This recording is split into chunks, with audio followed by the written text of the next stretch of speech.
What's going on, Chosen Conquerors? This is Minister Shamad Cochran. We are back with another midweek motivation. That's right, a message to inspire youth and young adults to be productive in every single aspect of your lives. And I'm not talking about just one, I'm not talking about just two, not even just three, but in every single aspect. And this week we have a very special guest. Sister Kristen Cochran is here in the building with us as we talk about youth and young adults dealing with mental health, making sure that as youth and young adults and Christians, we are prepared in every single aspect as best as possible. And so with that being said, Sister Kristen, can you tell us a little bit about your background when it comes to mental health and what led you to working with at-risk youth? Okay. I started working in juvenile court. I was an assistant deputy clerk, and it gave me the opportunity to go into the courtroom, record hearings, and hear some of the cases that went on with the juveniles in our community. And I felt led to want to start working with some of those juveniles one-on-one, have a more active role in their lives versus just observing what's going on and when they're there with the judge and, being sentenced and things like that. So opportunity came open for me at Willowbrook to be an associate clinical therapist. And at that time, I was like, this is like my calling. This is something that I really want to do. And when I started doing that, it gave me the opportunity to work with a lot of youth who was battling mental health and different issues like that. All right, I love it. Which led to me working at Carrollton High School now as a PASS advocate for a nonprofit organization called PASS, Partners Advancing Student Success, where we worked with a handful of students that has been referred to us by either a principal, a counselor, or a teacher, or sometimes self-referral. Students will refer themselves to us, and we just try to guide them through high school, help them get back on track if they're not on track. We address anything from basic needs, academic needs, and family needs, and mental health if needed. All right, man, respect. Y'all heard that. That was a lot right there. But one of the things I love that you said is that you do feel like this is your calling. And for those of you who do not know, yes, this is my wife. We actually did meet at Carrollton, which is the city schools that we work for. And one of the things that I love about her when I was drawn to is the fact that she does have a heart and a passion for youth and young adults. And again, you heard that it is a nonprofit organization. So this is just something that she does in one sense out of the kindness of her heart. But with that being said, also, can you tell me a little bit more as to why you chose this field of work? Like, what is it about youth and young adults that just inspire you? Just being able to build these relationships with students, because a lot of them don't have that at home, is one of those things where even with me coming up, I had someone to motivate me and to push me.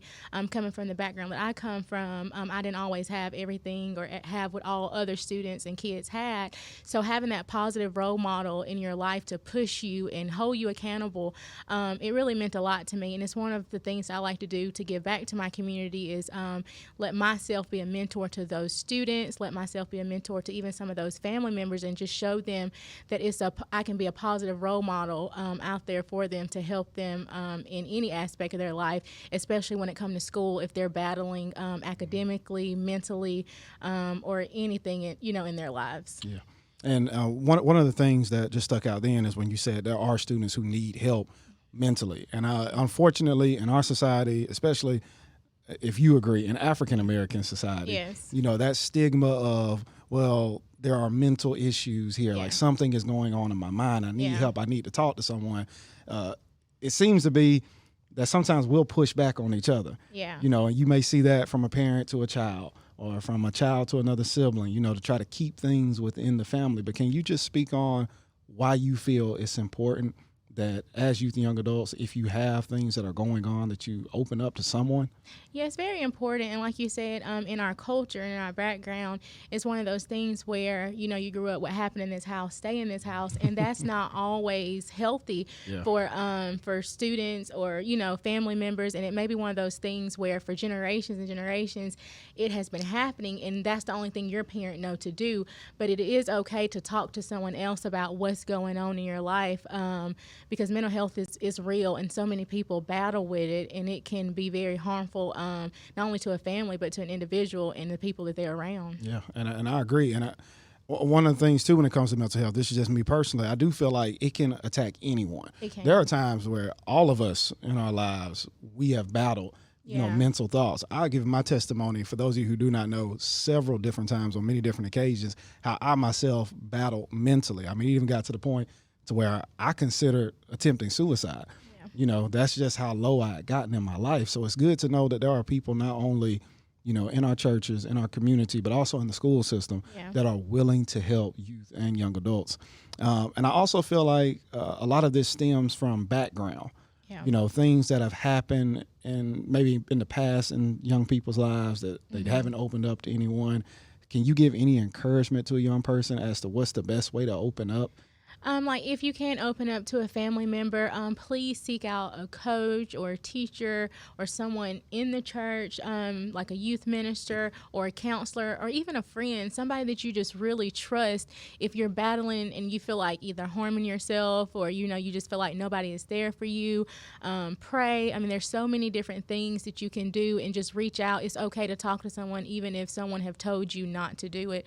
I think it's very important that they know it's okay, to tell someone to help you out. It's okay to ask for help. And I completely agree. And I think that's probably the biggest point. Like, it's okay to ask for help. We all have been there. I know there are some people who try to hide it, but there are people like myself and you who will openly say, no, we've all been there at some point. You need to open up, express, talk to somebody that, again, you can trust, because that trust is it's a big factor. But I do know as well from talking to parents who really love their children, but for some reason, the child may not open up to the parent. And we all know, I have been young. It is not the easiest thing to do to talk to your parents sometimes. I completely understand that. But from a parent's perspective, are there any signs that a parent should be aware of that their child may be going through something, whether that's academic or it could just be something mentally going on? Yeah, it's a combination of things, behavior change, appearance change, the disconnect from friends and family, just shutting down, sleeping a lot, and sometimes even overeating. It's just a combination of things that a child can do, acting out or even shutting down. If, say, there was that outgoing person who was just always, the life of the party, and they just kind of shut down. It's just different signs that you can look for when it comes to if someone is battling or if somebody is, battling mental health. Mental health. Exactly. So I think also it's a good thing to be aware of those signs and to look for them, but to also know, the importance of, if I don't look out for these signs, if I do overlook it, what could end up happening, because there are so many youth, as I deal with in the school system, you've dealt with in the school system, we deal with in the church, in our community. It's unfortunate that it seems they've fallen through the gaps. Like they are just screaming for help in little subtle ways, but those little subtle things get overlooked. And it's kind of dangerous when those are overlooked, because then they lead to bigger issues. It do. It can lead to suicide. And it's one of those things where if your child or if a student come to you and tell you that they are battling mental health issues and depression or stress, tell them that you believe them. Tell them that, you may not understand what they're going through, but you believe them and you're there to help them in any kind of way that you can. And I think that's important. Help in any way that you possibly can. I would be crazy to say that you can help a student or a child in every single way possible. It's not possible to do so. And even if you can't reach out to someone that can, even in the school system, there are counselors there. There's always somebody that can help you. Never feel like that you're alone and there's nobody out there. There's always somebody there that can help you. Exactly. And I would stress to youth and young adults as well as parents, please find a good church home. I know in society, a lot of people try to make it seem like, church ain't a big deal. Church can't really help. Yes, it can. God is the main thing that you need. Find a church with a positive youth ministry, someone who can be there for your child, positive youth leaders, because one of the things I'm noticing, just from even dealing with youth in the church and in the community, is that we need more positive role models. I don't think you can ever have enough positive role models, but it's unfortunate. It seems as though a lot of youth are turning to the television. They're turning to social media to find these positive role models. And when they aren't positive for them, it's unfortunate that they'll end up following in those same footsteps. So my question is, have you ever seen a child act out because of social media? Like, can social media affect your mental state? I know that's up for debate, and a lot of people wondering. But what's your take on that? I think that it can, and it's because so many people look to social media, and it's one of those things where what you see on social media may not be reality. It may not be real. True. You can post a picture and say if you're battling self-esteem issues, you can post a picture and, someone look like they're fit, they're in shape, and they have probably edited their pictures, and you're like, I'm working out, I'm doing everything I can, and I can't look like that. It's just one of those things where you can't always believe what you see on social media, and it can cause you to have negative mental health because you're seeing something that's really not even reality. Yeah, and I think that's so true, because I think as youth and young adults, you can get caught up comparing yourself to someone who's not even real. Yeah, that's true. What they're posting isn't real. And when you start those unfair comparisons, man, it can make you get down on yourself. I can speak for myself and say there are individuals who I had to literally unfollow on social media because as I followed them, I wasn't in the right spirit. Yeah. I was getting jealous. It was making me feel bad about myself. And before you know it, you'll slip into a slight funk or depression quicker than you realize. And I think it's also important to know yourself. Yeah. And I'm saying that in the best way possible, because there are some youth and young adults that if they start feeling bad, okay, maybe not a big deal. They can shake themselves pretty good, pretty easy. But there are others, if you start to fall into a depression, you fall quicker than other people. And when you fall hard. And I would tell you, you have to know yourself. But what's your take on that? As far as youth and young adults who know that they battle in this area, what's some encouragement that you could give them to keep them from falling in that area? Like you said, things that they're tempted to look at and they know it caused them to be in that deep depression, cut it off. Yeah. Like you say, unfollow someone on Facebook or Instagram if there's someone who calls you to always battle, your mental health and things like that. Eliminate them out your life, even if it's people that's negative, that's in your life and always you're comparing yourself to them. Some people are just not meant to be in your life. Yeah. Sometimes it's meant for them, to be somewhere else and you be somewhere else because y'all are in different places mentally. And that's tough. That is tough, especially y'all watch this when it comes to relationships. Ooh, now I'm stepping on some toes because I remember the days to where your boo thing, don't let boo thing break up with you. Yes. It seems like the end of the world. And I'm also throwing this out there for parents, because for youth and young adults, although it's funny for us the older we get because we understand life, in that moment that is the end of the world for them. Yeah. And so do you think, as far as parents go, is it important to treat things that are big for a child like it is big for the child? I do. And I think sometimes parents forget that they were a child. You know what I'm saying? So they forget that they were a child and how it really felt in that moment. Yes. In that moment, you feel like, oh my God, my life is over. Why did he leave me? Why did we break up? And that child really do feel that way. So it's just one of those things where you have to be understanding, but at the same time,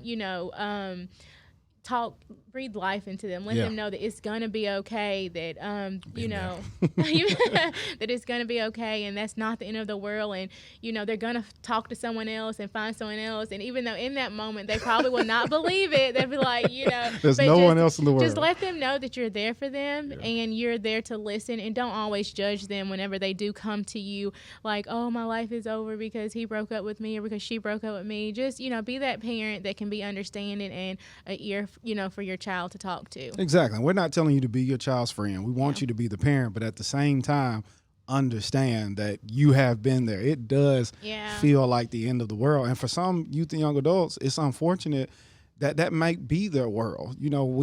I've dealt with youth to where, a father might not have been in the picture. A mother might not have been in the picture. They're missing some piece of their family, and so they compensate by having this relationship. So when they lose that relationship, it's like, man, I just lost my mom, I just lost my papa, and I lose my relationship. It can crumble very quickly when your mind isn't strong enough to handle what happens. And to be honest, they are youth for a reason. Their mind isn't as strong as ours as adults, but I feel like it's important to strengthen that mind. And I'm of the belief, and I will always be of the belief, that Christ helps strengthen that.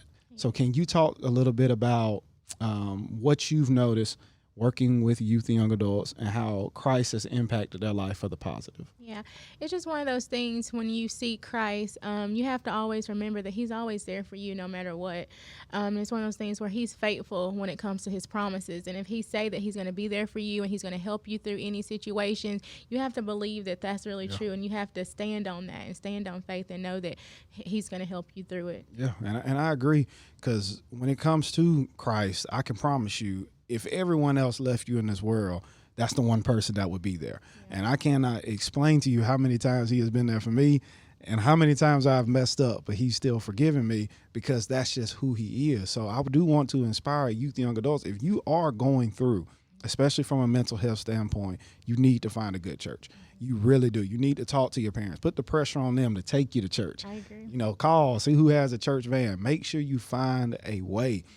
If you say, well, I don't have a good church home, follow a page like this at Chosen Conquerors on our YouTube. You can also find Pastor Baker, who is our youth pastor at a place of refuge in Carrollton, under APOR Trendsetters. And you can follow these messages for youth and young adults to help inspire you, because, again, we are dealing with real issues, and mental health is, in fact, a real issue. And I guess the last question I want to ask is, why do you think it is that people in society don't look at it as a real issue? I think because it's not so bad that it's a new thing that's out. So many people just for so many years haven't talked about it, or they have went undiagnosed and not even know what they're even going through. Some people could be battling depression and things like that and not even know that's what they're going through, what they're battling. And I think it's just one of those conversations that a lot of people don't like to have. That's true. It's a very sensitive topic, and people don't want to have that conversation, where our youth are suffering, and we need to have these conversations and let them know that there's someone out there to help them, and it's just one of those things where it need to be talked about. And I'm so glad that you've asked me to come and talk about it a little bit here, because it need to be talked about. Yeah, I completely agree. And I love what you said. It is a sensitive subject, and sensitive subjects can be hard to talk about.